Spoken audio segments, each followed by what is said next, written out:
everyone! My name is Mimi and welcome to my home-based story kung saan lagi tayong nag-share ng mga bagong videos regarding work from home. Kaya naman kung bago kayo sa ating channel, please consider subscribing. Okay, so passive income ang topic natin today. So kumikita ka kahit wala kang ginagawa or kahit natutulog ka, di ba? Sa maniwala kayo or sa hindi, totoo guys na may passive income and isa na nga dito is YouTube, okay? Pero hindi yan yung i-discuss ko sa inyo today.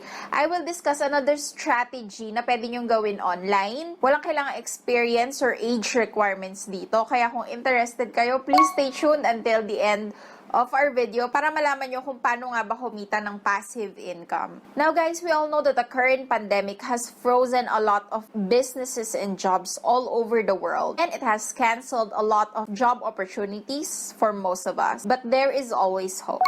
Meet Goodwall. It's a free app that levels the playing field for young people so anyone can connect as a global community and discover opportunities from scholarships to jobs.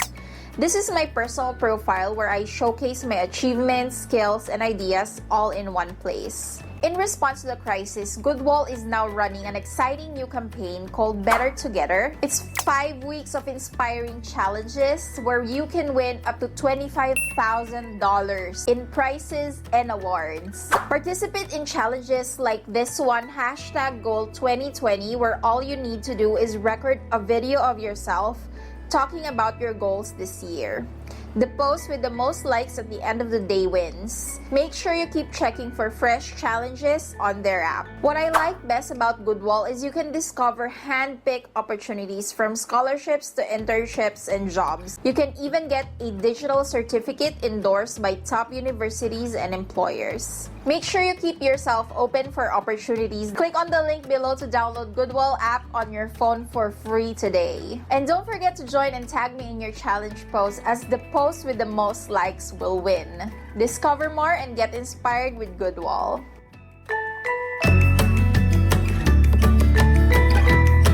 Okay, so back guys to our topic earlier, passive income. So one of the ways that you can earn ng passive income is through affiliate marketing. So siguro narinig nyo na siya, and if you're wondering kung ano yon, then this is the right video for you.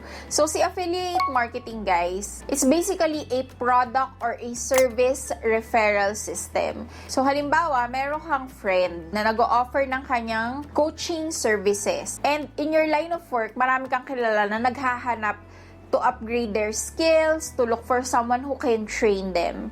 So, bilang hindi naman sila magkakilala, you can bring those two together and ikaw yung parang magiging affiliate. So, i-refer mo si friend mo na coach dun sa mga naghahanap ng magte-train sa kanila or magko-coach sa kanila, and your friend coach will give you a part of their earnings as an affiliate or as a partner, which is, yun nga, parang referral na din, guys. Ayoko kasing gamitin yung referral because, there's a negative connotation about that na parang pyramiding. It's not. Affiliate marketing is so different from that. Ito talaga is more on promoting businesses and helping them get the word out about their product and services. And in a way, tinutulungan mo din yung mga iba mong kakilala na makahanap ng recommended na service for them. So in this video, I will share with you how much you can earn with affiliate marketing, ano yung mga requirements, saan ka pwedeng maging partner or affiliate, saan ka pwedeng mag-join, and ano yung mga pros and cons and tips na rin kung paano maging successful sa pagiging affiliate marketer. Siyempre, alam ko kaya kayo nandito dahil gusto nyo kumita. I'm actually doing affiliate marketing. So, kung makikita nyo sa aking mga video, sa ilalim yan, meron ako mga product links na pinopromote sa Shopee or sa Lazada, diba? And pag clinic nyo yan, you will still see the same product, same price, walang patong. Pero, Lazada or Shopee or kung anong store yan, they will give me a part of their earnings for referring business to them. So that's how affiliate marketing works.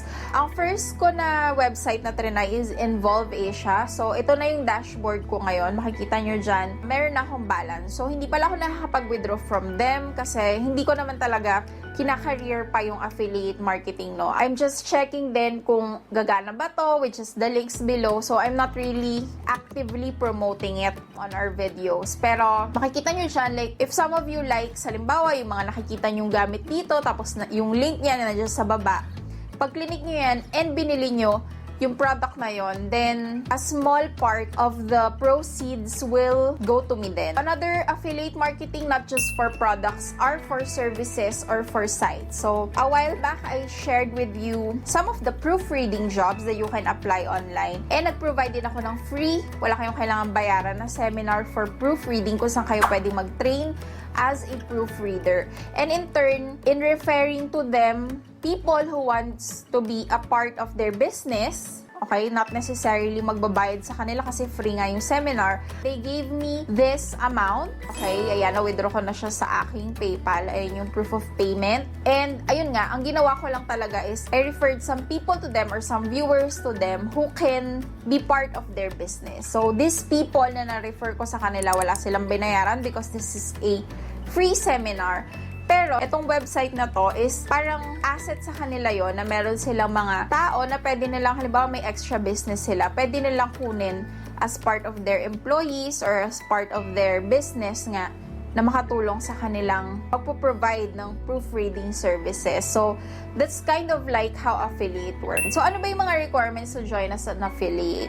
So, technically, wala namang set requirements. Actually, you can, wala ditong age requirements, wala ding experience requirements, kasi ang gagawin mo lang naman talaga is ikaw yung bahalang mag-promote or mag-market nung product or service nila. Pero, depende pa rin sa sasalihan ninyo. Like, for example, Lazada, nagre-require sila ngayon ng BIR form. So, kailangan meron kang mga business permit, ganyan. Pero, karaniwan naman, ang kailangan mo lang is, yun nga, meron kang active followers, and may provide mo sa kanila kung saan mo ipopromote yung products or services nila. Okay, so here in the Philippines, saan ba pwedeng maging affiliate? Saan ba ako pwedeng mag-join as an affiliate? So, number one, Involve Asia. So, si Involve Asia, wala siyang requirements ng minimum followers or anything like that. As long as may provide mo yung blog or yung YouTube channel mo or Facebook page or Instagram kung saan meron kang active na mapapag-promotan ng affiliate links mo, then that is already good. So, yan yung number one, Involve Asia. And then number two, Lazada affiliate. Si Lazada, hindi laging open yung affiliate programs nila. I've tried in the past and parati ko nami-miss yung deadline nila. Tapos nung last ako nag-check, kasi open sila ngayong August, they're already requiring nga yung BIR form or BIR certificate and along with a couple of other IDs. So, if you are a registered business owner or professional or meron kang ganung form, kasi mahirap mag-asikaso ngayon ng papel sa government offices. But if you already have those, then you can apply as a Lazada affiliate. So, kung ano yung mga favorite products mo kay Lazada, all you have to do is just create a link on their affiliate program. Tapos, i-paste mo siya sa different platforms like Facebook page or Instagram page, yung link. And if somebody clicks that link, then you will earn a small commission. Next is Shopee. So, si Shopee meron siyang Shopee Ambassador Programs. Actually, kaka-join ko lang ng webinar nila kahapon. But the thing is, this is for an exclusive invite.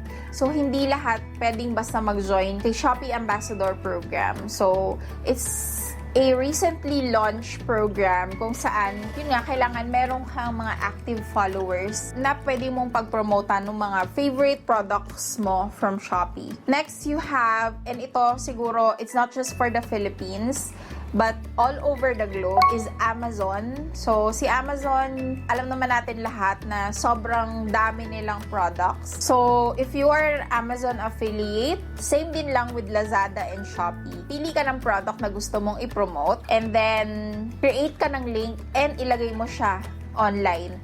Anywhere, like in your YouTube description, pinned comment, Facebook page, or i-promote mo siya sa different Facebook groups para may mag-click dun sa link. That's how it works. Ayan.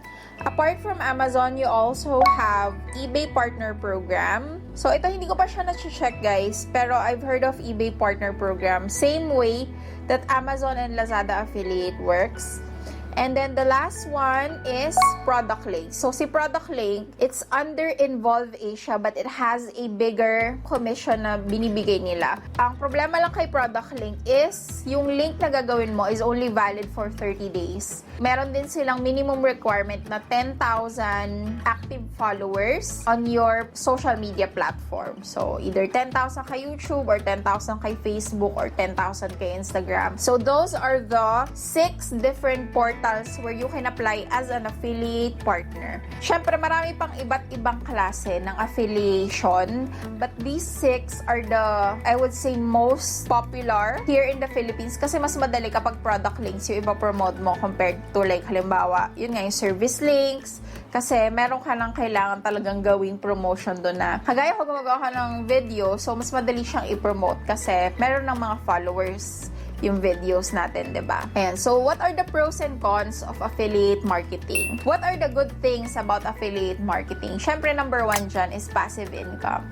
So, once nalagay mo na dyan yung link, wala ka lang kailangan gawin. Iintayin mo na lang, guys, kung na-reach mo na ba yung minimum na payout or withdrawal amount, then that's it. As long as valid pa rin yung link and may nagkiklik, so kahit natutulog ka at may mag-click ng link mo at bumili using that link, then you will continue to earn commissions. Number 2, free schedule. So, you can work as much or as little as you want. So, kung halimbawa this day, kumuha ka ng product link, kumuha ka kung paano mo siya ipopromote, either through a Facebook post, or a YouTube video, or an Instagram post, ayan.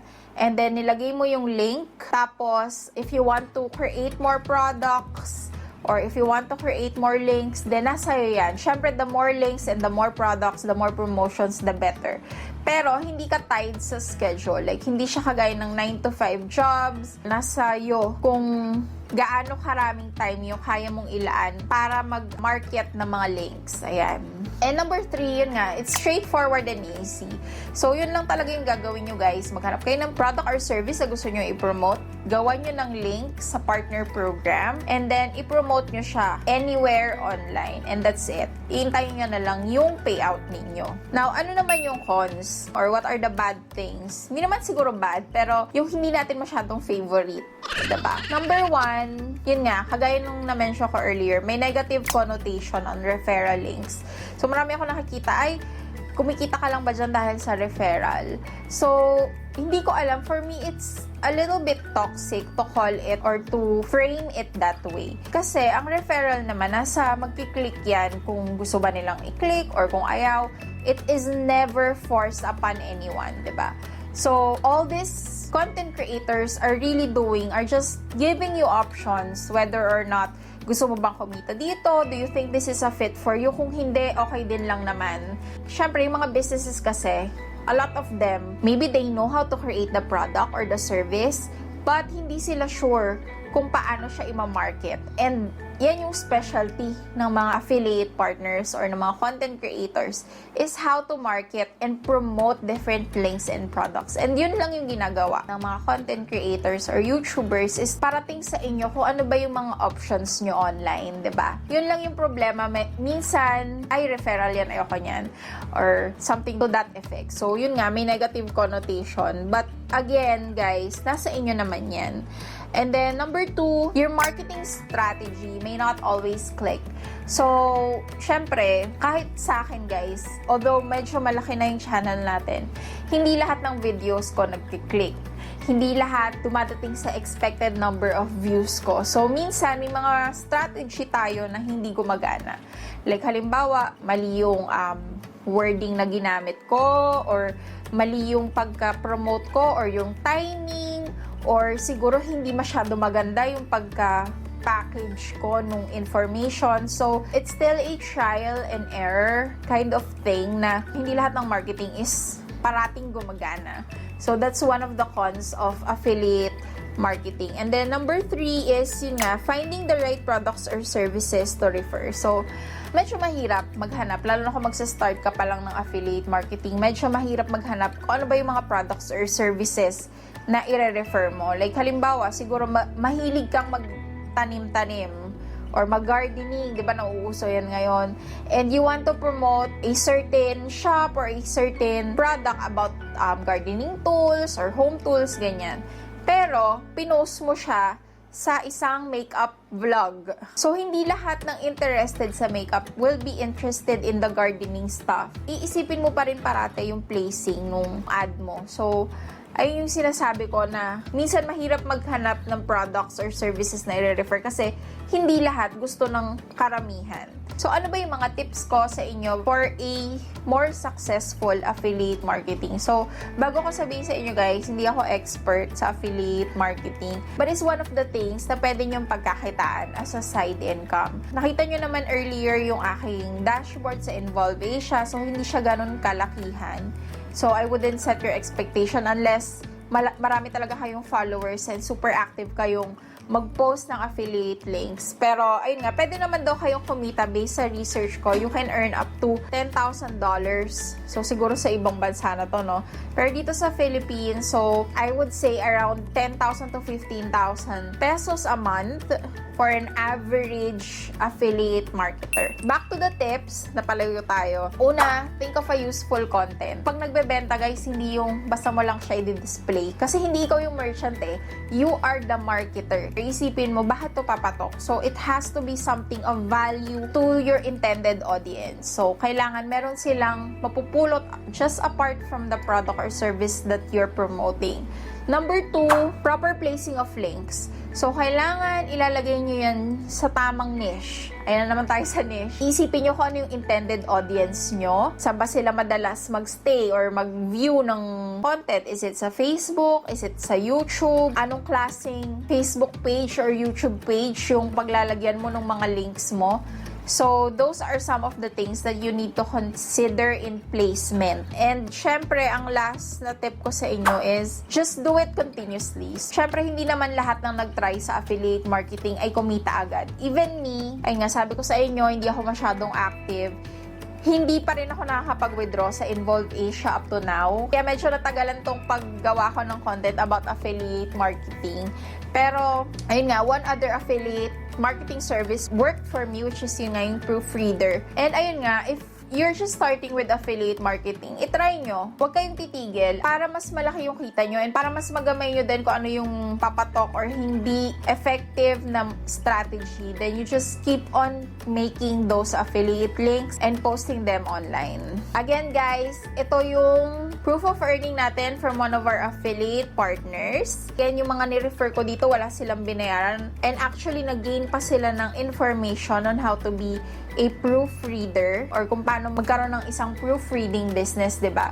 Sa mga videos naman natin, kaya marami tayong sinishare, I'm hoping that you'll find the right fit for you. Affiliate marketing is honestly not for everyone. So, sa lahat naman ng online gigs, kailangan mo talagang hanapin kung ano yung tama or fit sa'yo, yung just right for you. And I hope na sana for this video, may napulot kayo or sana maengganyo kayo na itry din tong affiliate marketing if it's gonna work for you. If you have any questions or kung may na-miss ako sa video natin, please feel free to comment it down below para ma-check din natin yung information and I will see you guys again on our next video.